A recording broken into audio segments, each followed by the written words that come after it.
네, 이제 시작하겠습니다. 오늘은 지금 사회적 기업들 대출 상품에 대해서 조금 전수조사를 했고요.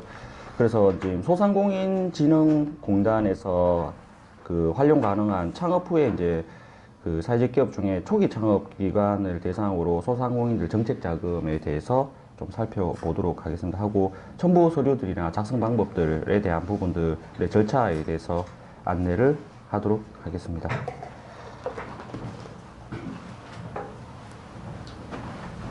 네. 지금 그 정책 자금의 개요에서 융자 대상입니다. 지금 소상공인 보호 및 지원에 관한 법률상 소상공인은 상시 근로자가 5인 미만 업체여야 됩니다. 그래서 제조업과 건설업, 운송업은 상시 근로자가 10인 미만까지 확대가 됩니다. 그래서 사회적 기업들이나 이제 공동체 기업들이 일자리 창출 사업 전에는 소상공인 정책 자금을 받는 게 유리하고요. 일자리 창출 사업을 통해서 일자리 확대된 기관은 중소기업 원전 자금을 받는 것이 유리합니다. 그래서 지금 그 초기에 예비 사회적 기업들 중에 일자리 숫자가 이제 저조하거나 그 창업 초기 기업들은 그 소상공인 지원 자금을 받는 것이 유리합니다. 그래서 일반 경영 자금과 소상공인 특화 자금과 창업 초기 자금 이렇게 세 가지로 분류할 수 있고요. 이 분류에 대한 부분들은 어차피 소상공인진흥공단에 방문하셔서 확인해 보시면 되는 거고 이런 항목들이 있다는 것만 파악하시면 될 것 같습니다. 융자 조건은요. 그 성장 기반에서 이제 소상공인 특화 자금에서는 연 2.3%대, 그다음에 일반 경영 자금에서는 2.39%대, 이제 장애인 기업이라면 고정금리로 2%대, 창업 초기 자금은 연 2.3%대인데 이게 지금 그 센터에서 직접 지원센터에서 직접 할 때는 아마 금리가 이때까지 근접하는데요. 이제 그 금융기관을 통해서 그 보증을 받아서 가게 되면 이 비율이 그 은행마다 다 일률적으로 똑같지 않고 다릅니다. 그래서 그런 부분들은 해당 은행을 찾아보시는 게 중요합니다. 이게 은행이 주거래 은행에서 요율에 따라서 기업에 줄 수 있는 요율이 다 다르기 때문에 그 은행들은 한 두 군데 이상에 대한 확인을 해보시는 것들이 금리를 확인해 보시는데 중요한 부분들이 같습니다. 그래서 지금 저희가 받을 수 있는 금액들을 좀 살펴보면요. 대출 한도는 업체당 지금 평균치가 최고 7천만 원 이내입니다. 근데 이제 성장 촉진 자금이든 소상공인 특화 자금에 대해서는 2억과 5억까지 있는데 이거는 그 뒤에 그 특수 요건이 따로 있고요. 평균적으로 그 지금 지침이 바뀌어서 소상공인들 지원 그냥 받는 부분들은 2천만 원. 이고 최대 7천만 원까지. 요건에 따라서 최대 7천만 원까지고요. 대출 기간은 거치 기간 포함해서 2년 거치 기간 포함해서 최종 5년 상환입니다. 그래서 이런 부분들에 대한 부분들은 5년 정책 자금 이런 부분들을 확인해 보실 수 있습니다. 그래서 이제 그 지역의 공단 지역센터에 접수를 해서 상담을 하시고 그러면 공단에서 소상공인 특화 자금이 될지 뭐 운전 자금이 될지에 대한 부분들은 확인 후에서 대출 종류를 좀 정리를 해드리고요. 유리한 쪽으로 맞는 쪽으로 정리를 해드리고 요거를 직접 대출을 시행할 때는 바로 은행에 보증서가 은행으로 바로 가서 바로 이제 대출이 직접 시행되고요.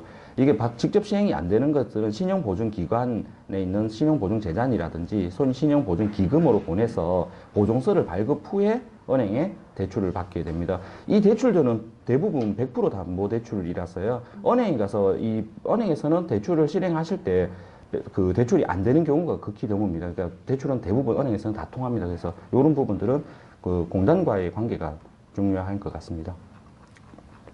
그래서 이제 융자 절차를 보시면 이제 소상공인 진흥공단에서 그 지원 여부를 판단하고 심사 평가를 해서 직접 대출을 할 수도 있고 보증서 발급을 하는 부분들을 하면 신용보증기관으로 보내서 보증서를 발급 후에 은행으로 보내서 대출을 할 수도 있습니다. 그래서 그 계속 용어가 직접 대출과 대리 대출에 대한 부분들이 각 정책 지원 사업에서 계속해서 혼용되고 있는 부분입니다. 중기청에서도 직접 대출을 할 수도 있고 대리 대출을 할 수도 있습니다. 보증기관을 보내서 할 수도 있습니다.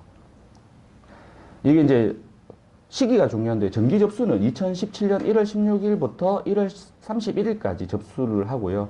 2회차부터는 3월부터 12월까지 매주 첫째 주에서 둘째 주까지 접수를 합니다. 이게 소상공인 특화 자금과 성장 촉진 자금, 수출 소상공인 특별 자금 이렇게 구성되어 있습니다. 예산은 예산 접수하고 소진시까지 접수를 받는데요. 수시 접수를 받고 하는데 작년에 저희가 2016년도 6월 달에 그 창업팀들을 소상공인 특화 자금으로 추천을 해보니까 6월 달에 이미 다 소진이 됐었습니다. 그래서 지금 이게 소진 시기가 좀 빨라지고 있다는, 2015년도는 8월, 9월에도 대출이 가능했었는데 점점 이게 좀 그런 대출 정보들이 알려지고 있고 확대되고 있다 보니까 정책 자금이라서 계속 소진되고 있다는 그런 부분들을 말씀드리고 싶습니다. 그래서 이제 관할 구역이 이렇게 이제 홈페이지에 들어가면 소상공인 시장진흥공단과 지역센터의 연락처과 관할 구역이 정해져 있습니다. 그래서 여기에 관할 구역에 해당되시는 곳에 방문하시거나 전화해서 방문하셔서 추진하시면 됩니다. 그러면 이제 일반 경영 안정자금입니다. 창업 초기 소상공인들이나 사업 전환 소상공인들에 대한 부분들이고요. 사업자 등록 기준으로 업력이 1년 미만의 소상공인들, 혹은 이제 창업이 임박해 그 창업을 했는지 창업 등록 기준으로 1년 미만인 초기 창업 기금으로 활용하실 수도 있고요. 이게 이제 뭐 재취업, 재창업 패키지나 뭐 재난재해를 받았던 소상공인들에 대해서도 지원을 해줍니다. 그래서 그 운전자금으로 지원해주고 있고요. 보시면 이제 대출 한도가 여기서 표기되어 있던 부분, 융자 조건의 대출 한도는 포기 조건으로는 5년 이내 2년 거치의 5년 상환인데요.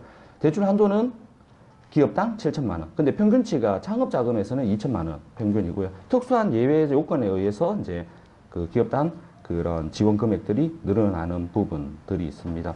그리고 이제 이게 소상공인들 뭐 사관학교 졸업생 중에 창업자들 같은 경우에는 밑에 하단에 보시다시피 1억까지 가능합니다. 근데 이 교육을 별도로 이수를 해야 됩니다. 그러니까 소상공인 그 공단과 미리 창업 전부터 연계를 해서 교육을 이수하고 정책 자금을 받는 부분들이라면 1억까지 가능한 거고요. 그것도 사업 계획서랑 사업 PT를 통해서 확인 후에 직접 시행이 되는 부분들이 있습니다. 그래서 이런 부분들은 창업이 미리 예정됐던 팀들 중에 자금이 필요하다고 보면 오히려 39세 미만이거나 이럴 때에는 이 교육을 이수하고 나중에 창업을 연계하는 것들이 훨씬 더 유리할 수가 있습니다. 이게 기업의 이제 정부 지원 외에 자체 이제 시설 설비 비용들을 확대할 수 있는 부분들이라고 볼 수 있습니다.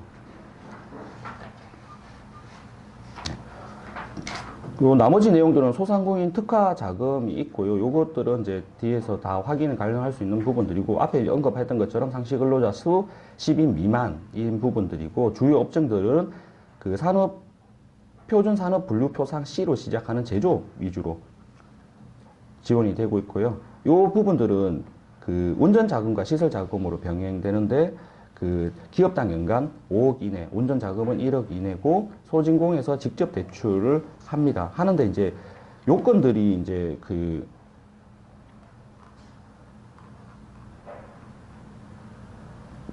별도 뒤에 이제 요건들이 있습니다. 요건들을 확인하셔갖고 하시는데, 필요한 서류들은 정책 자금은 대부분 표준 서식들이 있고요. 거기에 따르는 근거 자료들이 들어있습니다. 요거는 뒤에 이제 양식들로 해서 보여드릴 거고요. 지금 이제 이런 성장 촉진 자금과 같은 부분들도 이제 보시면 사업자 등록 기준으로 5년 이상. 사업자 등록 기준으로, 그러니까 이제 5인 미만이면서 사업자 등록 기준으로 5인 이상인 분야에 대해서 지원을 받을 수 있는 부분들이고요. 운전 자금과 시설 자금으로 나누고 그 기업당 최대 1억까지. 그 이렇게 보시면 아까 전에 이제 뒤에 나오는 사업들이 있는데요. 이거 이제 수출에 관련된 부분들은 별도 하지 않겠습니다.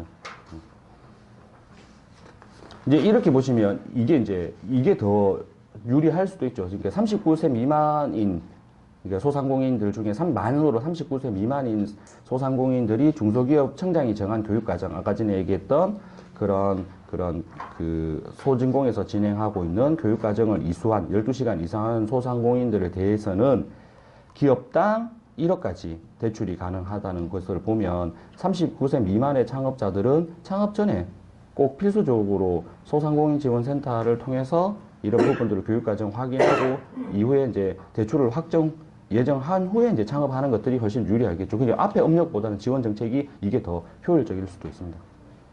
이렇게 이제 소상공인 지원 사업에 대한 유형들은 분류됐고, 대출에 필요한 서류들을 형태로 좀 살펴보도록 하겠습니다. 그러니까 요게 이제 그 소상공인 정책 자금 대출의 필요 서류 일체들인데요. 처음에 이제 그 들어가는 것들이 사업자 등록증에 대한 사업자 등록증 4번이 들어가야 되고요. 다음에 등기부 등본, 들어가야 되고요. 그 다음에 법인 인감증명서가 들어가야 됩니다. 그 다음에 주주 또는 출자자 명부. 뭐 법인에 따라서는 주식에서는 주주 명부가 있을 거고 협동작업의 경우는 출자자 명부가 있을 겁니다. 거기에 따른 명부가 들어가야 되고요. 그 다음에 이제 사업장 고지 현황, 이런 건 4대 보험 사업장 고지 현황에 대한 부분들, 그러니까 직원 근로수에 따라서 고지됐던 유형들에 대한 부분들에 대한 실적들을 조회해서 내셔야 되고요. 그 다음에 표준 재무제표를 뭐 전년도 표준 재무제표가 되겠죠. 아니면 이제 지금 이거는 보시면 2016년도 6월이면 가결산 재무제표를 제출하셨던 부분들도 있습니다. 그리고 이제 재무제표 일식을 더 내야 되고요. 이게 정명은 또 세무서에 등록되어 있는 이전 전년도 재무제표 기속분, 보시면 2015년도 기속분에 대한 재무제표도 별도로 제출하셔야 되겠죠. 그러니까 보통 이제 당해 연도와 이전 전년도의 재무제표를 준비해서 제출하시면 됩니다. 그리고 이제 납세사실증명서를 국세납세사실증명서를 떼서 제출하셔야 되고요. 그 다음에 계속해서 국세 납세증명서를 떼시고 지방세 납세증명서를 떼시고 부가가치세 표준증명원을 지금 제출하신 기간에 한해서 지금 2016년도에 신청했는데 2014년, 2015년 2년도 거에 대한 부가가치세 표준증명원을 제출해서 증명을 발부받으셔서 제출하셔야 됩니다. 금융거래 확인서라는 거는요, 우리가 차량을 빌렸다든지 렌탈을 했다든지 우리 법인이 이전에 금융거래를 했던 기관들에 대한 확인서를 받을 수 있습니다. 전화를 하면 다 발부를 해줍니다. 그거를 다 금융거래 확인서를 다 별도로 받아서 제출하셔야 됩니다. 이게 이제 대출이 되든지 뭐 렌탈이 되든지 대부분 대출에 관련된 부분들을 대한 해당 건에 대해서 금융거래 확인서를 다 발부를 받으셔야 됩니다. 그 다음에 이제 부동산 임대차 계약서는 이제 이 사업장을 구입을 하셨던, 임대를 하셨던 이 부분에 대한 임대차 계약서를 받으셔야 되고요. 그 다음에 이제 대표자의 주민등록 등본과 신분증 사본을 제출을 하셔야 됩니다. 다음에 이제 4대 보험 사업장 가입자 명부를 제출하셔야 됩니다. 요거까지가 이제 소상공인들에 대한 대출에 대한 서류들입니다.